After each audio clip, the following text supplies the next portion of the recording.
Hey guys, I am back today. I originally showed you guys this miracle berry tree in my garden tour video. I don't know if anyone watches those, but I thought that it was alive, but it actually is not alive, and I'm going to have to replace it. So I went and bought 2 native flatwood plum trees, and that is what I'm going to be replacing the miracle berry tree with. Okay, so for once I have someone behind the camera so I can actually show you guys something. So these are the 2 trees that I picked out. This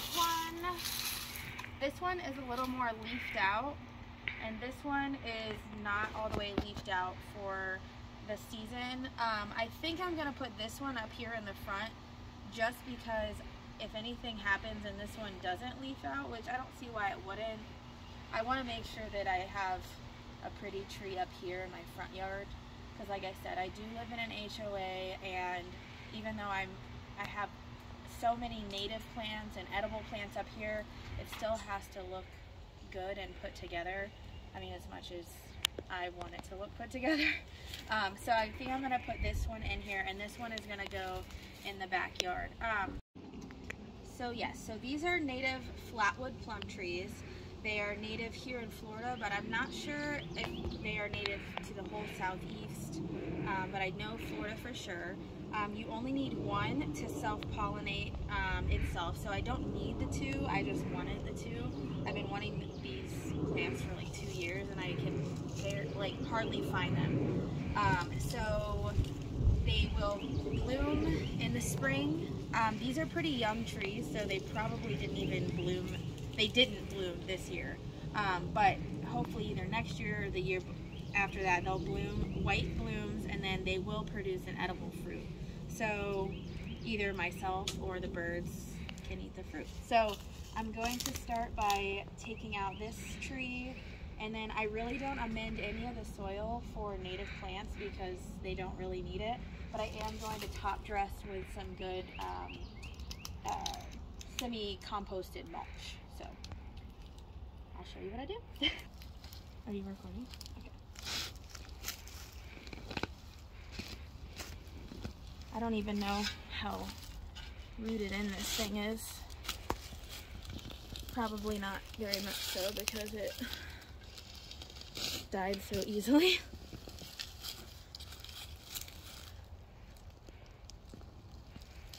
That was easy. Let's take all the soil. So I do see a few live roots. I don't know if it's worth trying to transplant or not. This was like a $60 plant, which is why I don't want to replace it, because if it died in the frost or freeze and it took me that much to try to care for it, I don't like plants like that. So I don't want to be replacing a $60 plant every year. Okay, so the next thing I'm gonna do, if you'll notice, there's a lot of soil in the hole already, and I don't want to make a huge mess. So usually what I do is I take the tree out of the pot and kind of see how big it is, and then I'll backfill, or I'll put some of this dirt in the pot just to get it out of my way. I'll make somewhat of a mess, I'm sure, but it's fine. So this hole is pretty fertilized, and it's pretty well enriched with compost and everything already, so I don't have to do much to it.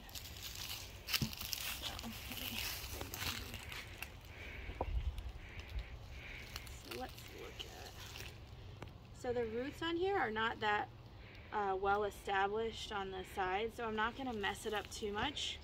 I won't have any problem with it growing down into the hole.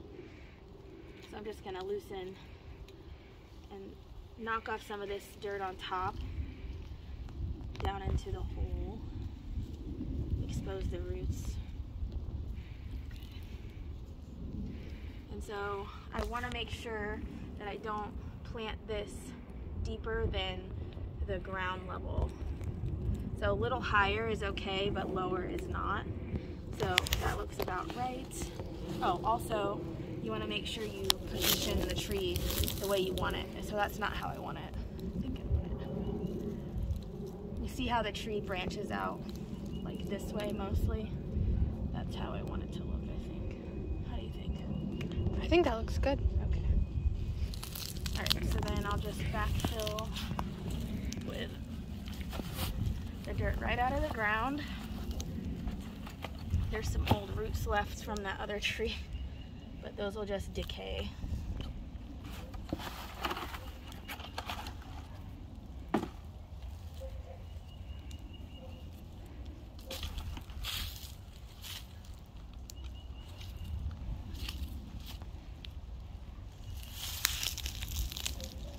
I can still kind of see the where the tree was originally at. There's a little more soil here.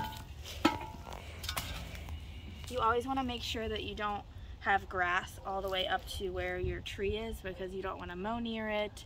This goes for any type of tree, not just like a native tree or anything, because you don't want to mow near it or weed eat near it. So I probably will widen this planting area later, but for now it's plenty wide enough and I won't have to. So I'm just gonna step on it lightly. I'm not gonna trample on where the roots are of the tree, but I just wanna make sure on the sides it's secured in the ground.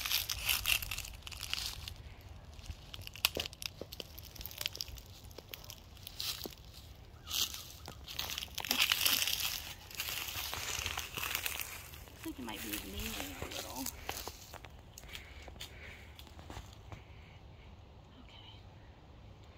And then I'm just gonna stand back and look at it.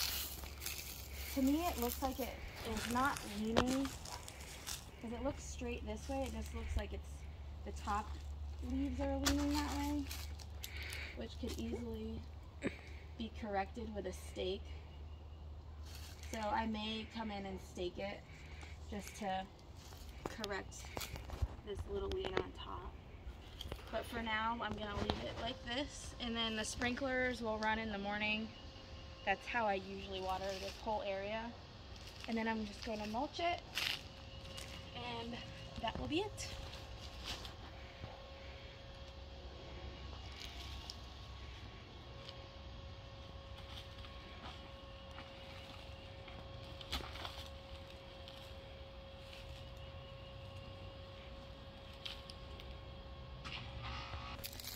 Okay, so I have the tree in the ground now, and it took me all of 5 minutes, not even. So I think this will be a much better replacement than my miracleberry. Now this is a native plant. Once it's established, I won't have to care for it much at all, and it'll bloom in the spring and give me plums in the summer. So all around, it's a good foodscape addition. And thank you to my videographer. And anyways, so stay tuned for updates about this tree, and I will record wherever I plant the other one in the backyard. So thanks for watching. Bye.